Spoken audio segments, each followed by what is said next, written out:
Now, the greatest radio shows of all time. Suspense. The Shadow Node. Washington calling David Harding, counter-spy. Classic radio theater. The Great Gildersleeve. Fibber McGee and Molly. Dragnet. Gunsmoke. The Lone Ranger. Now, step back into our time machine with your host, Wyatt Cox. Good evening, friends of the Inner Sanctum. Well, let's check in what's going on at the Anderson household this hour with an episode of Father Knows Best starring Robert Young. This episode from September 4th, 1962 involves an engagement ring. And you wouldn't imagine who got engaged. Mother, are Post 40% bran flakes really the best tasting cereal of them all? Well, your father says so, and Father knows best.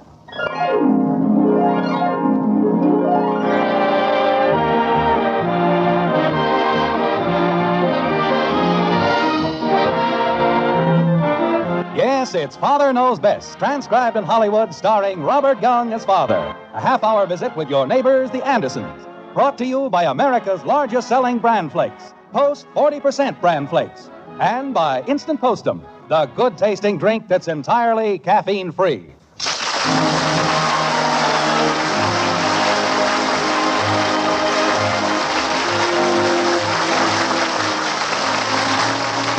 I shot an arrow into the air. It fell to earth, I know not where. A thing like that can be very, very serious, especially if that little prankster Cupid is on the sending end of that arrow. And this particular arrow just happened to fall in Springfield, right smack dab in the center of the white frame house on Maple Street. And someone you'd never suspect is wearing the biggest engagement ring you ever saw. Let's find out who, gradually along with the rest of the family. Like this. Kathy, you're hardly eating any dinner. Aren't you hungry? Not too. Daddy, haven't you noticed anything different about me? Like... Anybody want the rest of those sweet potatoes? Okay, then I might as well finish them. Bud! Well, nobody said anything. You didn't give them a chance. I'll pass you the butter, Bud. Here. Well, you don't have to stick your finger in my eye. Cut it out. Didn't you notice anything different? About my left hand, I mean? Yeah, it's clean for a change. That's not what I meant. I'm only trying to make you notice something. My finger. I'm sure Kathy's only trying to be polite. Bud, put Betty's dessert down. Huh? Oh, I was reaching for the cream, and I guess Betty's dessert was sort of in the way.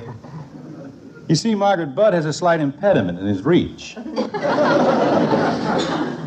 Kitten, what are you waving your hand for?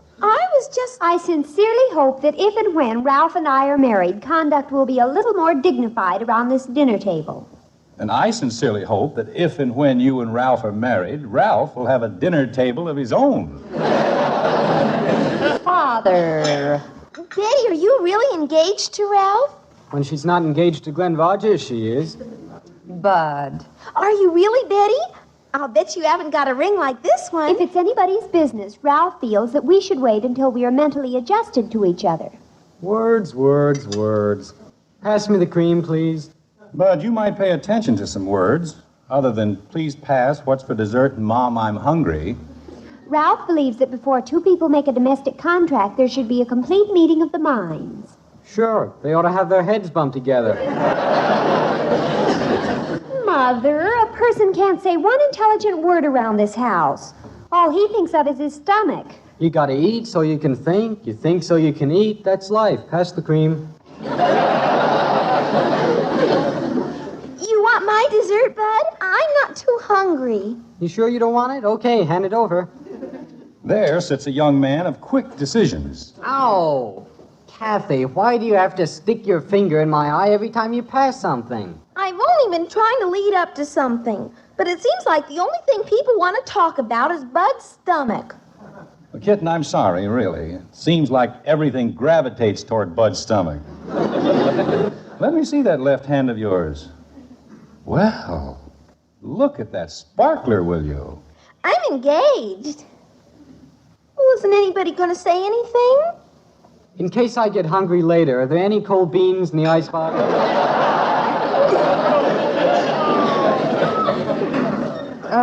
that looks like quite a ring. Yes, indeed. You're rather young to be getting married. In fact, I hardly know what to say. Bud, have you any comment? Me? This is a pretty momentous occasion, you know. Yeah. Where'd you get that big chunk of glass? It's not a chunk of glass. It's a genuine imitation zircon. Oh, yeah? It's pretty corny, if you ask me. Now, wait. This is Kathy's big moment. May I ask, Kitten, who the fortunate young gentleman is? Sure. It's Paul Bedecker. Bedecker? Kitten, just how long have you known Paul? Oh, just eons and eons. Eons and eons. Well, just what would that amount to in standard time? 13 days. He just moved here. 13 days is an eon? Kathy, I don't seem to recall this particular young man. Particular? He can't be very particular. That will do. Bud, if you can't be nice, just don't say anything at all. Yes, and sit down. The family dinner table is not just a place to stuff yourself with food. But I gotta go. If Mrs. Bedecker will excuse me. Bud, sit down. Holy cow. Now, Kitten, I realize that where love is concerned, the solitary beat of a heart can be an eternity. But still, how well can you get to know a man in just 13 days? Well, gee, Daddy, he's got 9 freckles on his nose and a gold filling in his tooth. How well can you know a man? Well, I was thinking more along economic lines. A girl her age? Holy cow. Now, let's all calm down and talk sensibly. Why do we always have to get into an uproar? Where were we? Now, this young man... I'll get it. You pass for me, I'll take it in the day. Probably for me, probably Joe Phillips. Marvelous invention, the telephone. Look at him move. Jim, don't you think you're carrying this too far with Kathy? Why don't you simply tell her she's too young to think of such things and let it go at that? Now, honey, I'm just playing a little game with her. It's all in fun. I know, but you've played these little games with the children before. It didn't always work out so well. Well, the main thing is not to have Kathy ridiculed. This is very serious to her. And I've got to get that over to Betty and Bud. I'm sure they'd forget about it if you would. Why don't Mother, you... will you please make Kathy get off that phone? I'm expecting a very important call from Ralph. What we need in this house is a switchboard. She's just yakking with that Bedecker character. Hey, Dad, will you make Butterhead get off the phone? I'm expecting an important call from Joe Phillips. Don't call Kathy Butterhead. Can't you say something nice about her just once? Okay, so she's lovely. She's engaged. She uses the phone all day. Daddy! Mommy! It was him! Paul Ludlow Bedecker. Holy cow. He's jealous. He wouldn't know if I've ever been engaged before. I hope you told him the truth, Kitten. Oh, Daddy, I just couldn't tell him about Stevie. Oh, brother. Father, I refuse to stay in a house so saturated with inane but inane discussions. All right, Princess, you can leave. Just as soon as you help Bud stack the dishes.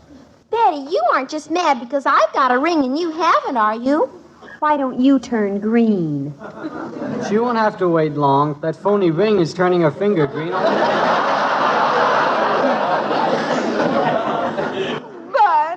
Bud Anderson. Daddy.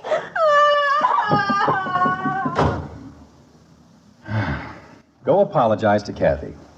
Go on now. Right now. Well, heck, Dad, I gotta wait for a call from Joe Phillips. We gotta go someplace. You don't leave this house until you find Kathy and apologize to her.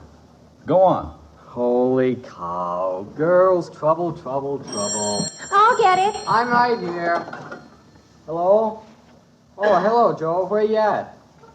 Over at Bert Quimby's? Betty, go see if you can find Kathy. But what if Ralph calls? I can probably persuade him to call again. Go on. Oh, Joe, I can't leave right now. Oh, that crazy sister of mine decided to get married. I hurt her feelings. You see, Margaret? Now I've got to use diplomacy and appeasement. It's like I said, you have to handle these things delicately. How long are you going to be at Bert's? Oh. Well, I got to find her and apologize first. Lucky you haven't got a sister. Okay, so long. Fiddle faddle. Girls, trouble, trouble, trouble. All right, Mr. Anthony. What are your plans now? What I intend to do now is invite Kathy's little fiance, Paul Ludlow Bedecker, to spend the day with us. Tomorrow, probably. What's the point in that? Well, we'll expose the future groom to our way of life around here. I can't think of any better way to discourage him. Oh, Jim. Furthermore, if he's a real boy, he'll be hungry all day. Let Kathy cook for him. This will be the shortest engagement in history. Of all the ridiculous ideas. There's nothing ridiculous about it. You've got to play the game, roll along with it. Besides, let's start early to show our children the pitfalls of hasty marriage. Here she is. I found her. Did Ralph call? No. Well, kitten, come here. Let Daddy wipe those tears away. Daddy? I know. Bud's sorry, too. He's looking for you so he can apologize. Kitten, how would you like to invite Paul Bedecker to spend the day with us tomorrow? Oh, could I? Could I call him now? Hey, I can't find her any... Oh, there you are. Well, go ahead, Bud. Okay, Shrimp. I'm sorry I said that about the ring. That's all right, Bud. I'll get it. Hello? Hello, Ralph? Is that you, Ralph? Who? Bud? Just a minute. Bud, it's for you. I'd swear that's Ralph. Now, what did he want with Bud? What in the world could... Hello? Yeah? Yeah? Sure, I told Joe Phillips my sister was getting married. She's got a ring and... Hello? Hey, Ralph, wait. Hello? Bud! He said goodbye forever. I tried to tell him it was Kathy, but he... Oh, this is the end, the absolute end. Now what? Well, when I told Joe, I didn't say which sister was getting married. Please, I've got to speak to him. And I guess he thought it was Betty. Please, let me... So Joe told Bert Quimby's sister, and she called Ralph to congratulate him. Oh, fine. Well, we can... He won't talk to me. He's gone. Now, Betty, it's not so... Gone forever. Oh, lost.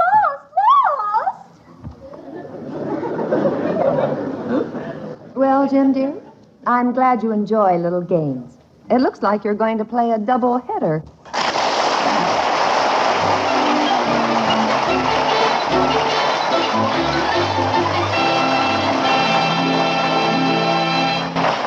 Yeah, the confusion, you knew the confusion would have to come. September 4th, 1952, Father Knows Best on Classic Radio Theater with Wyatt Cox. You ever make a change and then think, why didn't I do this years ago? Well, that's how people feel about switching to Medishare for their health care, especially now with inflation the way it is. People are very happy with the savings. Most families save about $500 a month when they switch.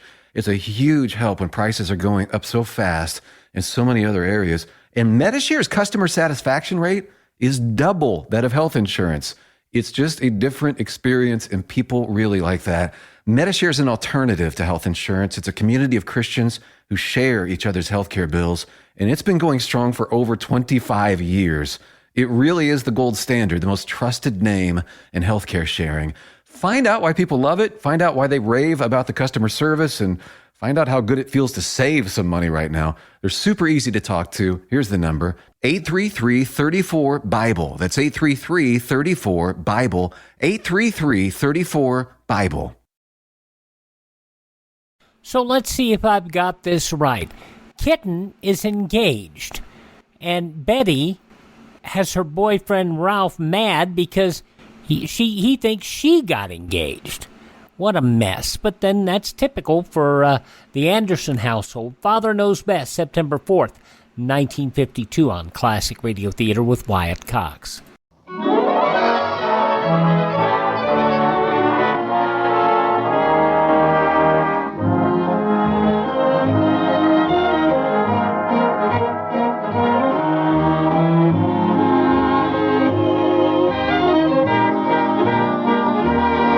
It's rather frightening when you think what a furor a little 10-cent ring can cause.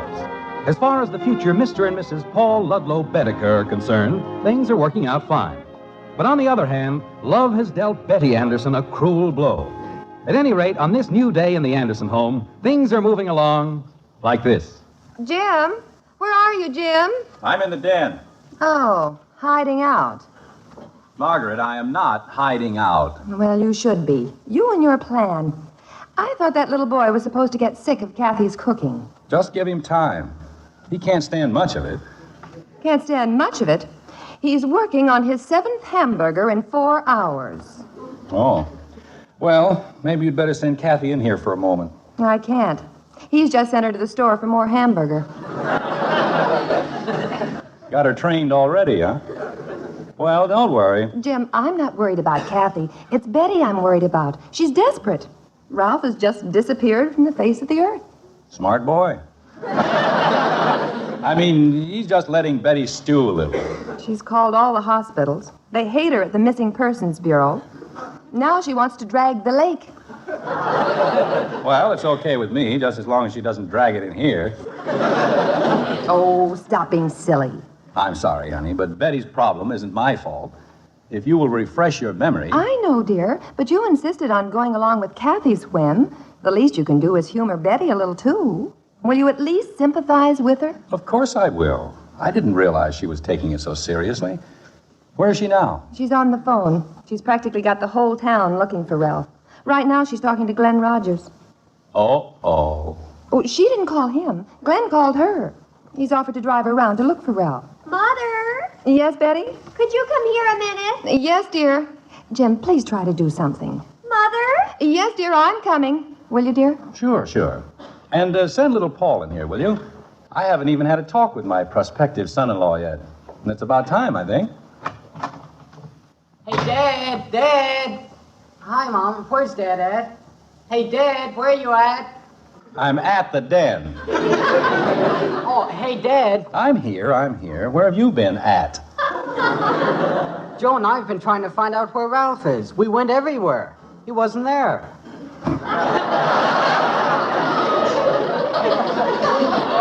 That young man is really lost. Yeah.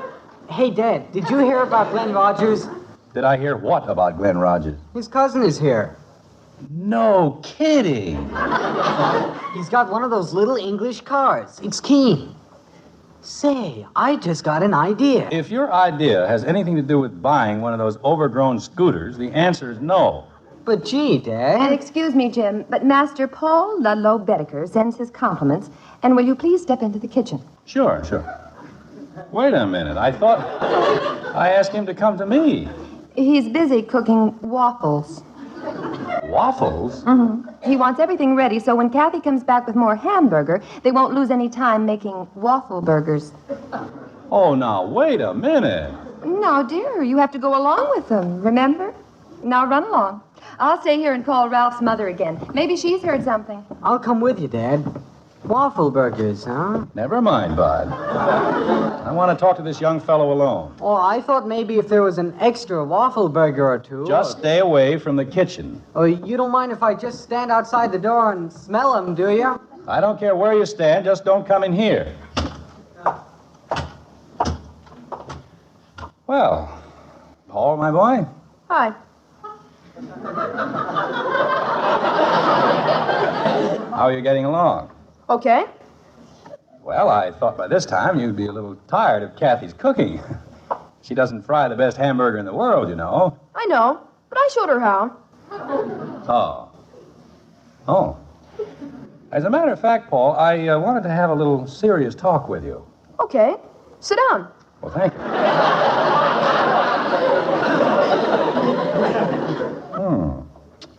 Paul, let's see. You're 9 years old, I believe. Oh, no. 9.5. Oh, I thought you looked a lot older than 9. I'm sorry. That's okay. Paul, you're pretty sold on marriage, aren't you? Yeah, sure. I suppose you realize this marriage business takes money. What do you intend to do about money matters? We figure we can live on the allowance I'm going to get. 75 cents a week. 75 cents. Then there's Kathy's allowance of 50 cents. I was figuring that in the 75. Oh, I see. Well, remember now, I'm not trying to discourage this marriage, but do you realize that house rent alone can sometimes cost over 75 cents a week? Oh, that's taken care of, Mr. Anderson. Good, good. We're going to live here. Well, that clears that up. Just another little thing, Paul, my boy. The wedding alone is going to cost a considerable amount. Flowers, church, and all that. We're going to elope. Girls like to be romantic. I know. But do you think you can find a minister to marry you? You're supposed to be at least 12, you know. We're just going to jump over a broomstick. How is that again? Well, my grandmother says that all two people have to do is jump over a broomstick. And they're married. Well, now, that's a new one. My grandmother knows everything. She says if you bury the left hind leg of a tree frog in a red anthill on the night of your wedding, you'll never fight. I'll have to try that. September 4th, 1952, Robert Young, Father Knows Best, here on Classic Radio Theater with Wyatt Cox. And we'll have the conclusion coming up next, along with another episode of Speed Gibson of the International Secret Police. But first, these very important words from your favorite station, Classic Radio Theater with Wyatt Cox. Whether you're taking your pets on the road or a walk around the block, you need to be aware of heat stroke. Hi, I am Dr. Jose Arce, immediate past president of the American Veterinary Medical Association. It's important that pets get out and enjoy the warm weather and fresh air, but here are some reminders to help keep your pets safe in the heat. Tune into the day's forecast to see how hot it will be. Limit exercise on hot days or schedule walks earlier or later on the day when it's cooler. If outside, stay on the grass instead of the hot pavement. Make sure your pet has unlimited fresh water and access to shade. Never leave your pet in a closed vehicle, and leave your pet at home in air conditioning when you go out. If you see signs of heat strokes in your pet, such as excessive panting, drooling, unsteadiness, or abnormal gum and tongue color, call your veterinarian or nearest emergency clinic. For more info on summer pet safety, visit avma.org. That's avma.org.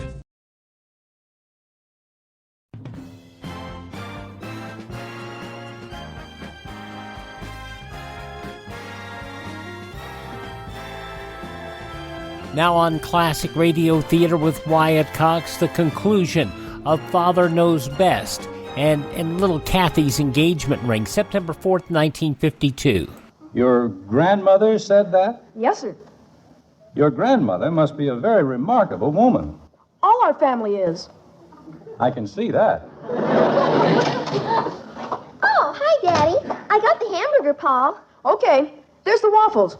Get busy. Now, hold on a minute, kids. I think this is... Jim, come here. All right, I'm coming. Jim, Betty's in the den, and you've got to talk to her. She's in an absolute daze. What's the matter with you? Margaret, those kids out there in the kitchen, this is ridiculous. Oh, just let them alone. They'll get over it, like you said. Now, please talk to Betty. I don't know. These things can't happen to other people. Betty, are you in there? Yes, Father. Princess, I'm sure everything will be all right. Ralph is just... Well, I'm sure young men are like that, Betty. He probably thought... It's all right, Father. You've all done your best. Hey, Dad, those kids don't give me any of their waffle burgers. Not even a taste. But, Anderson, all you can think of is food, and he might be at the bottom of the lake. He who? Ralph. You'd think they could at least give me a taste. Bud, get out of here. Holy cow. Now, Betty. Hello? Just a moment. It's for you, Betty. Hello? Oh? Well, I suppose it's my duty, really. All right, then. I'm going out for a little while. Are you going out to look for Ralph? Well, yes. Don't worry about me. I am worried about her, though, Margaret. I know there's nothing wrong with Ralph, but just the same, she can work herself into a terrible state. I wouldn't worry too much, Jim. Daddy, Mommy, we're leaving. Wish us luck. Now, hold on, kitten. You're not going out and jump over a broomstick. Get married, I mean. Married? Oh, no. Are we, Paul? Nah. We're going to pack our waffle burgers and go out and look for buried treasure. We want to get a lot of money before we get married. And Paul's grandmother says if you take 3 hairs from a yellow cat's tail and put them on a pointed oak stick, it will lead you to buried treasure at sundown. My grandmother knows everything. All hail to your grandmother. Don't be too long. Oh, we won't. Come on, Paul. Well, there's one problem solved, Jim. Yes. Now if I could only get Betty straightened out. Hello? Yes? Ralph! Ralph! Well, bless you, boy. Just a minute, I'll call Betty. Betty, have you gone? Betty! Don't get so excited, Jim. Betty! Betty! Yes, Father? What on earth? It's Ralph. He's on the phone. Oh. Well, I don't care to talk to him right now. It's Ralph. He's a... What? What did you say? Father, Glenn Rogers' cousin was kind enough to lend Glenn his little English car to help me look for Ralph. I just can't let Glenn down now after all the trouble he's gone to help me. But, Betty, you don't have to look for Ralph. He's not lost anymore. He's on the phone. Father, it's the principle of the thing. Glenn's cousin has done Glenn and me a great favor. To let him down now would definitely brand me as a traitor. Excuse me, Father. Glenn's on his way over. Margaret. Yes, dear? This has been a very trying day. Do you suppose the kids left any of those waffle burgers?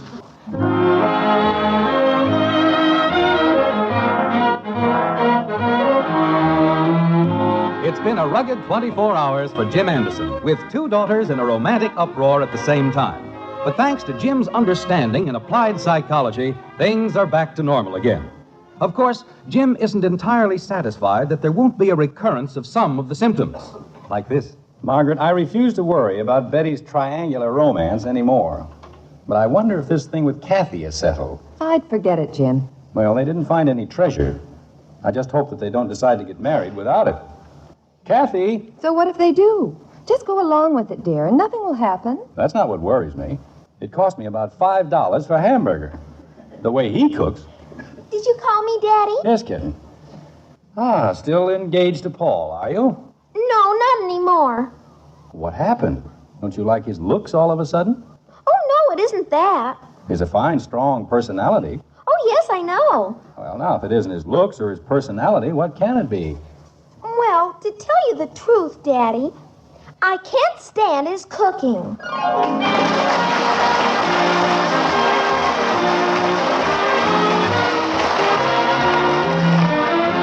Join us again next week when we'll be back with Father Knows Best, starring Robert Young as Jim Anderson. Until then, good night and good luck from the makers of Post 40% Bran Flakes, America's largest selling bran flakes, and Instant Postum, the drink that's entirely caffeine-free. In our cast were Rhoda Williams as Betty, Gene Vanderpyle, Ted Donaldson, Norma Jean Nilsson, and Michael Chapin. September 4th, 1952, Father Knows Best on Classic Radio Theater with Wyatt Cox. Now on Classic Radio Theater with Wyatt Cox, another episode of the serial Speed Gibson of the International Secret Police. Elliot Lewis and Howard McNear, John Gibson, and Gail Gordon in this series. This episode from September 4th, 1937.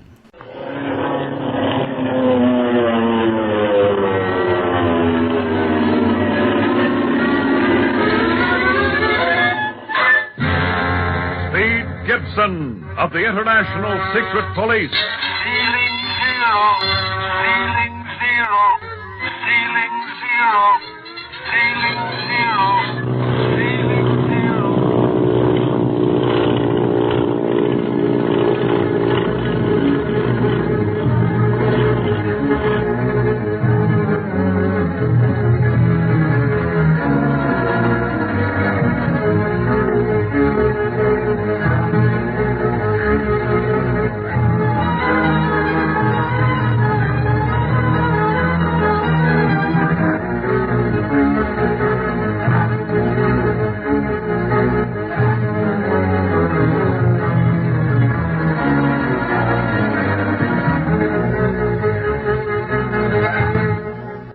While Li Ying, Hong Kong representative of the International Secret Police, Dr. Kingsley, and the Hong Kong police are trying to break through the secret door in the Siang Dock seawall and rescue Speed, Clint, Barney, and little Jean Kingsley, the octopus has ordered that their tunnel prison be filled with water. The water has almost reached the roof of the tunnel, and the boys have about given up hope of rescue when the octopus, learning that the police have found the secret door, decides to dynamite the inner chamber so that there will be no danger of them tracing his headquarters by way of other passages. When the blast occurs, the enormous door separating the inner chamber from the water-filled tunnel is forced outwards and misses the boys and Jean by inches. Clint, Barney, where are you? Are you all right? I'm all right, Speed. Where's Jean? I grabbed your hand when I heard the explosion. We went down under the water. Next thing I knew, I was climbing up on this pile of dirt. Yes. I'm so glad we're out of that water. But where's Clint? I don't know, kid. It's so dark we can't see anything. Just sort of have to feel around. Barney, you think that door might have struck him as it came down? Nah, he saw it coming.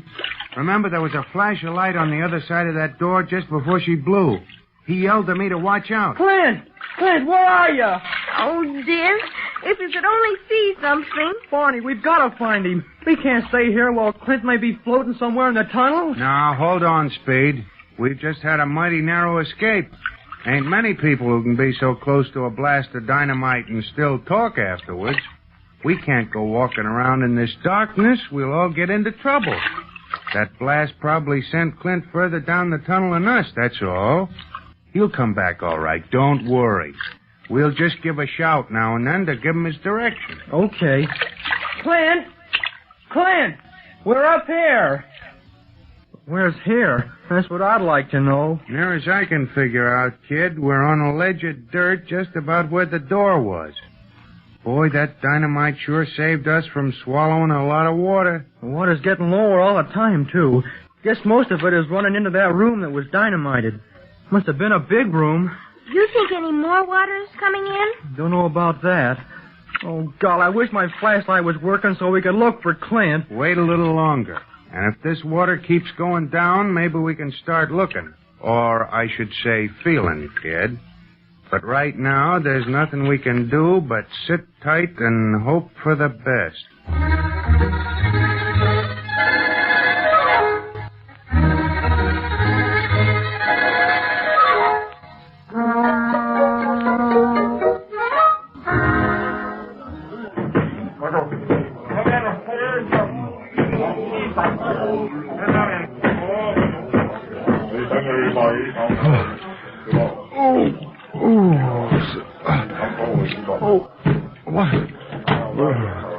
Where am I? Oh, the tunnel. It's dynamite. Oh, Speed! Barney! Oh, I don't remember anything after the blast. Something must have struck me on the head, and water carried me away from the others. But where? What's all that noise? I'll go toward it.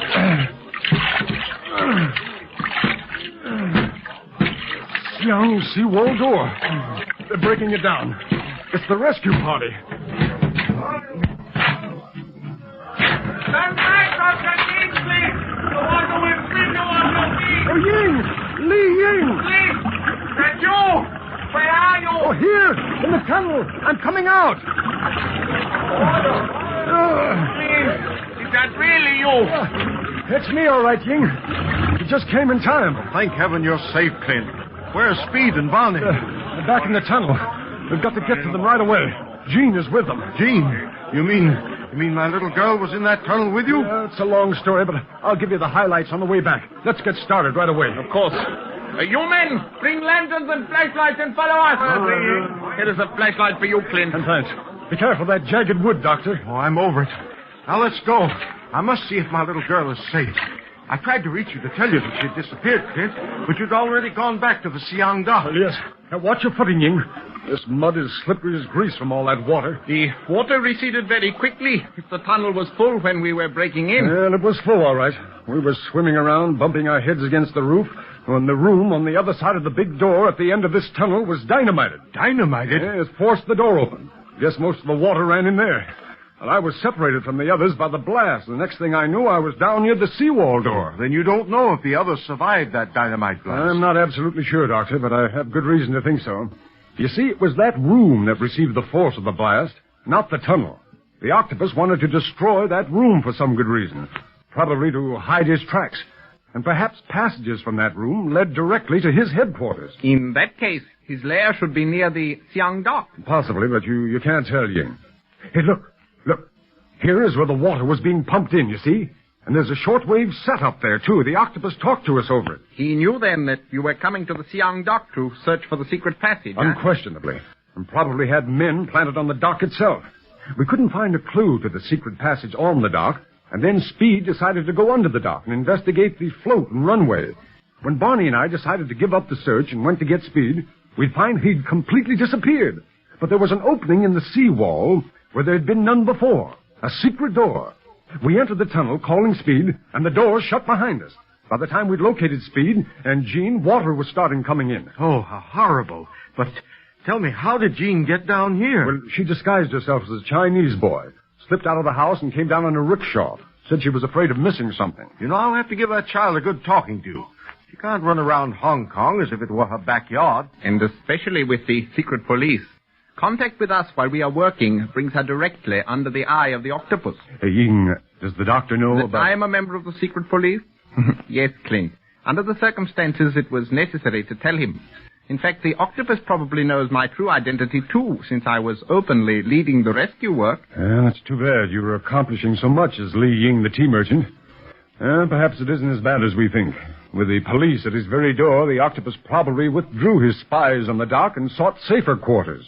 You took a great chance coming in here alone, Clint. We hadn't planned on that. I only wanted to locate the secret passage if possible. But when Speed disappeared, we had no choice. We had to find him.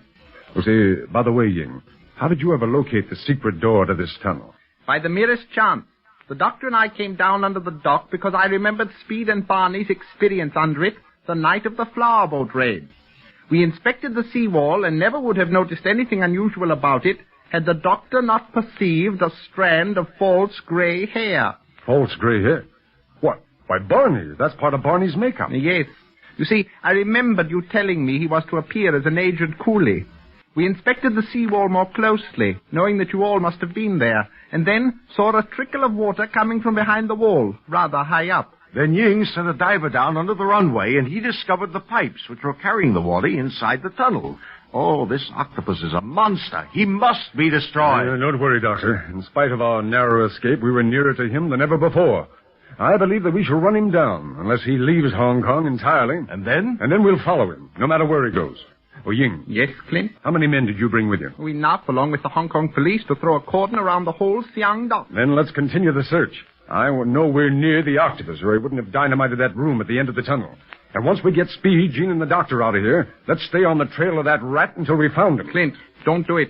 What do you mean? You've just come through a harrowing experience. Oh, but that's over and done with. No, it has had its effect on your body whether you realize it or not. You're still tense. You're likely to snap at any minute. Oh, nonsense, Ying. I've gone through worse than this before and carried on until the end of the job at hand. But you had no one else but yourself to think about. This time you had Speed and Jean to worry over. Ying is right, Clint. As a physician, I would advise you to rest up from this excitement and exposure before tackling anything more. Oh, and give the octopus a chance to escape? I don't think he is ready to leave Hong Kong yet, Clint. Don't drive yourself too far. Remember, should you crack up, the service would lose its ace operator. Very well, Ying. After finding Barney, Speed, and Jean, we'll suspend the search for a few hours. Perhaps it's best after all, because I want to cable Chief Riley what has happened, and we'll probably receive an answer. Is the end of the tunnel much farther, Clint? No, Doctor. We may be able to hear their voices now if we call them. Oh, Speed! Barney! Hey, sounds like Clint. Here we are. Oh, I hear Jean's voice. Yeah. Thank heaven my little girl is safe. After this experience, Dr. Kingsley, I doubt if she will try to follow in the footsteps of the secret police again. Well, I'd take her back to Honolulu, but it's impossible for me to get away right now. Oh, if only Marcia were with us. You know, she's like a sister to the child. All right, we'll have Marcia back in no time. I'm going to get in touch with Bob Gilmore once we're out of this tunnel and see if he's picked up any information yet. Clint! Clint! Are you all right? It's Barney. Yes, Barney. And I brought Ying and Dr. Kingsley and some of the police with me. You have? Then we're rescued? You bet. Daddy, Well, hello, Gene. Gene, honey. Joe back. Am I glad to see you? Octopus chaser, what happened to you? Something must have knocked me out, Barney, and the water carried me away from you. We couldn't look for you at first because the water was still pretty high. Yeah, but now most of it's in that room that was dynamite. And the rest of it ran out the door in the Siang Sea wall. Golly, it looks good to see a crowd of people and light again. I'll never want to be alone for the rest of my life. Well, I've never recognized you, Barney. Half your makeup has been washed away, but enough remains to change you completely. That ain't makeup, Doc. That's fright. I was scared to death, bobbing around in this dark tunnel, hitting my head on the roof. You were afraid, Barney? But you kept telling me not to be scared. It's the clown in me, Jane. Laughing while I'm scared still. Clown is right. Well, come on, let's get out of this place now that we've found you and get into some dry clothes and have something to eat. Yeah, and something to drink besides ocean water. May be all right for a tuna, but not for me. Hey, where's Speed? Did he decide to stay down by the entrance? Speed? Yeah. Well, where is he? Haven't you seen him, Clint? As soon as the water went down, he started out looking for you. Yeah, slipped away in the dark before I knew what he was up to. Barney, we didn't pass Speed in the tunnel. Yeah, what? Why, no, we thought he would be up here with you. Suffering wang doodles. Then where is the kid? He couldn't go any place but up and down this tunnel. That's right. Unless there's another passage in this tunnel. You mean the octopus may have him? I don't know, but we've got to find out. Come on.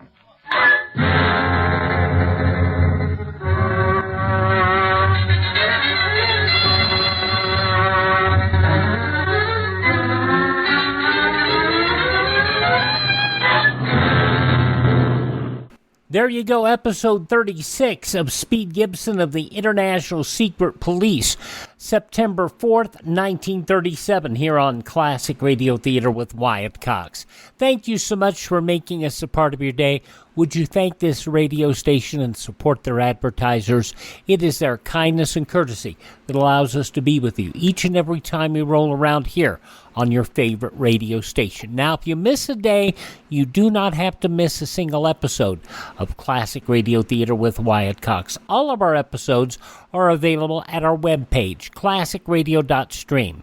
At classicradio.stream, you can stream our shows on demand. You can find lists of podcast locations where you can download our shows or stream them on your phones if you want to. You can also learn about building a classic radio collection of your own. You can find our social media links. You can contact me directly. And if you like what we do and you'd like to help us add additional classic radio collections, you can buy me a coffee. That Buy Me a Coffee link helps us build our collection so that we can bring you more of the greatest radio shows of all time. That's at classicradio.stream. Thanks for listening. Tell all your friends the great radio shows are right here at this spot on the dial. Classic Radio Theater with Wyatt Cox on your favorite radio station.